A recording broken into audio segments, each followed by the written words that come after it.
আসসালামু আলাইকুম এভরিওয়ান। 15 মিনিটের মধ্যে তৈরি করা যায় এরকম একটি ক্রিস্পি লাচ্ছা সেমাইয়ের রেসিপি শেয়ার করব। একবার তৈরি করে এই সেমাই যেমন অনেক দিন ধরে সংরক্ষণ করা যায়, ঠিক তেমনি অতিথি আপ্যায়নেও যে কোনো সময় পরিবেশন করা যায়। প্রতিবারের মতোই রান্না করছে আম্মু। তাহলে রেসিপিটি শুরু করা যাক। সেমাই তৈরি করার জন্য 5টি এলাচ, 3টি তেজপাতা, 2টি দারচিনি নিয়ে নিব। ড্রাই ফ্রুটসের মধ্যে 2 টেবিল চামচ কিশমিশ, 3 টেবিল চামচের মতো বাদাম নিয়ে নিব। আপনারা আপনাদের পছন্দ অনুযায়ী যে কোনো ড্রাই ফ্রুটস ইউজ করতে পারেন। এখন একটি ফ্রাই প্যানে 2 টেবিল চামচের মতো ঘি নিয়ে নিব।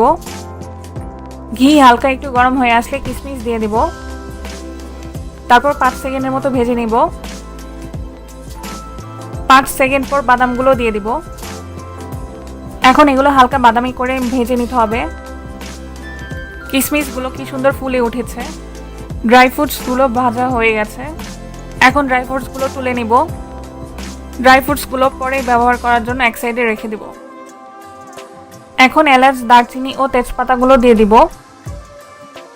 তারপর 10 সেকেন্ডের মতো ভেজে নিব। এখন 2 কাপের মতো লাচ্ছা সেমাই দিয়ে দিব। সেমাইয়ের কালার হালকা একটু চেঞ্জ হয়ে আসা পর্যন্ত ফ্রাই করতে হবে। চুলার আঁচ প্রথম থেকে শেষ পর্যন্ত লো হিটে থাকবে। আর সেমাইটি অবশ্যই নাড়ার মধ্যে রাখতে হবে। প্রায় 4 মিনিট পর চিমটি পরিমাণ লবণ দিয়ে দিব।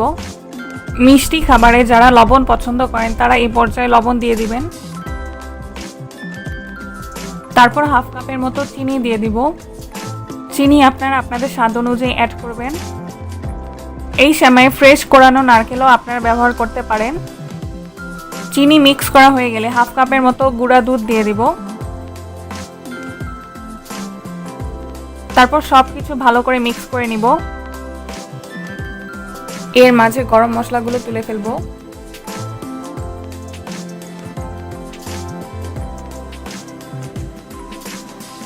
চার মিনিট পর ড্রাই ফ্রুটসগুলো দিয়ে দিব।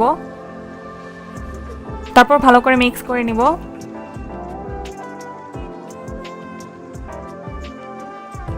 সবকিছু ভালো করে মিক্স করা হয়ে গেলে চুলা অফ করে দিব। এখন চুলা থেকে নামিয়ে পুরোপুরি ঠান্ডা হয়ে আসা পর্যন্ত অপেক্ষা করব। তার জন্য একটি বড় ছড়ানো প্লেটে নিয়ে নিব, তাহলে তাড়াতাড়ি ঠান্ডা হয়ে যাবে। সেমাইগুলো ঠান্ডা হয়ে আসলে একটি গ্লাস জার বা বক্সে ভরে আপনারা অনেক দিন ধরে সংরক্ষণ করতে পারবেন। এভাবে সংরক্ষণ করলে সেমাইগুলো প্রায় 2-3 মাসের মতো মুচমুচে থাকবে। দেখুন সেমাইগুলো কত ঝরঝরে হয়েছে।